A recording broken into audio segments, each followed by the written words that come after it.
Yeah, I think just as important as all the rest of them, right? I mean, every game in league play is important. Home, road, all of them. Obviously, these two teams are playing really, really well that we've got coming in here, starting with Northern Kentucky on Wednesday. I got a lot of respect for their program. Obviously, a team that has had a lot of success over the last 5 or 6 years in our league. So we got to be ready to go. Got to play well to win these games. And what do you feel like was kind of different about the way you guys played against Purdue Fort Wayne as opposed to the other five Horizon League games prior to that? Yeah, I would say that I give Fort Wayne all the credit. They played exceptionally well. Maybe the best offensive team in our league. Extremely, extremely difficult to guard. I thought they outplayed us. Thought they outcoached us. I give them all the credit in the world for that. Coach Kaufman's a great coach. Runs a very, very tough offensive system to guard, and we just didn't have it that night, Neil, for whatever reason. And we're not going to make excuses, this, that, or the other. They played better than us. They coached better than us. They deserve to win the game. Being a coach, you know you can learn a lot from a loss. You haven't played a game yet, but can you kind of see the learning in practice today or yesterday? Yeah, obviously we hadn't had a lot of adversity in a while, going on an 8-game winning streak, and that was the first time we'd seen it in a while.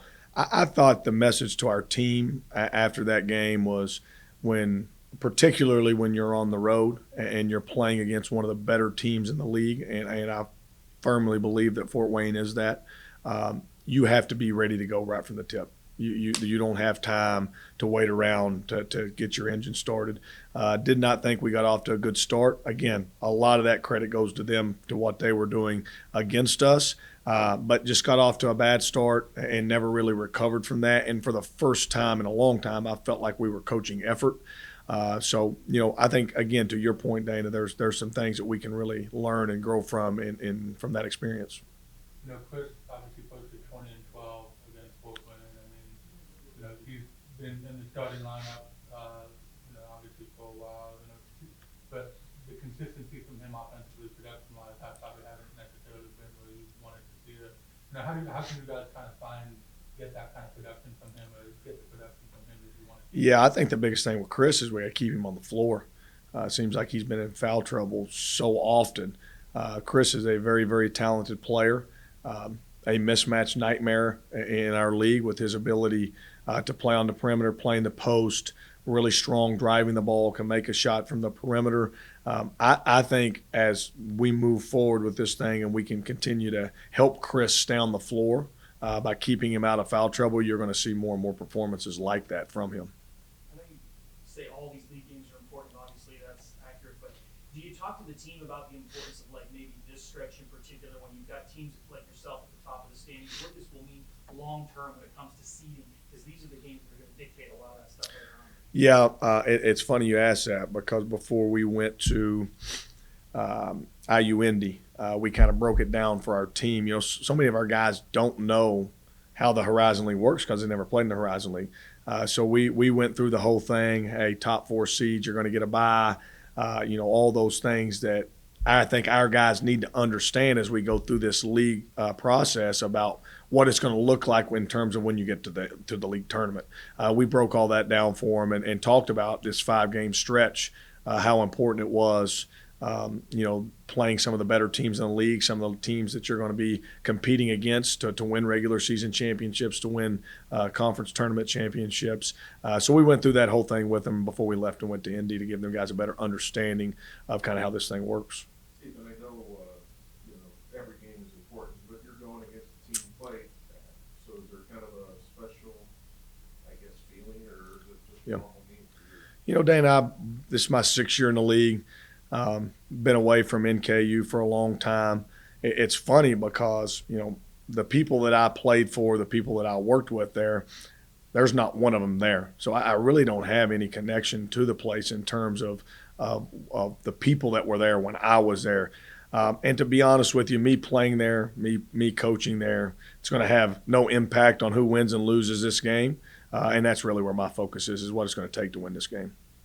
Ethan, we talked a little bit before the season about, what David had to do to, bouncing back from, missing last season with his injury and everything. And, he's gotten minutes, he's come on the floor and he's been able to produce, but, obviously he hadn't had a game like he did until he had against Fort Wayne, hitting 2 threes, scoring 10 points. What have you kind of seen from him and just how he's been able to kind of get back to where he wants to be, where you guys want to see him be from that injury? Yeah, I think just getting him out there and getting him a more game rhythm. Guys, he hadn't played basketball for 2 years, and it's just when you have two major injuries like he had, it just takes time. And we've had conversations with David about that. And obviously, as a player, you want it to just click right away, and it just don't happen like that when you was away from the game for as long as he was. I think David's getting his rhythm back, getting more of a game feel back. And as this thing moves forward and we go throughout the season, I think he's going to continue to play a bigger and bigger role for us. You're kind of at the halfway point of the season. What do you hope to see from here on out through the end of next month? Yeah, I think we've still got a lot to improve on, Dana. I think we've made some great improvements, but that's really what we're trying to focus on is just the day-to-day process of trying to get better.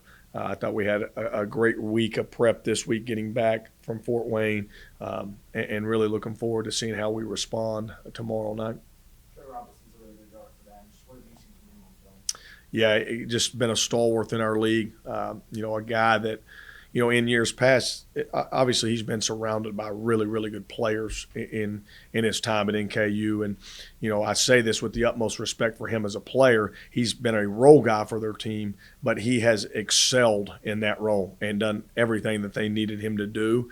I think when you watch him and Sam Vincent play, what screams when you watch them play is that they're both winners. They're going to do what's required and what's needed from them in order to help their team win. Now, this year, Robinson has taken on much more of a scoring role, really, really developed his game, a guy that's shooting the three at a high level, which has been an improvement in his game. But, I would say if the season ended today, he's got as good a chance as anybody else to be player of the year in the league, playing at that well at that caliber.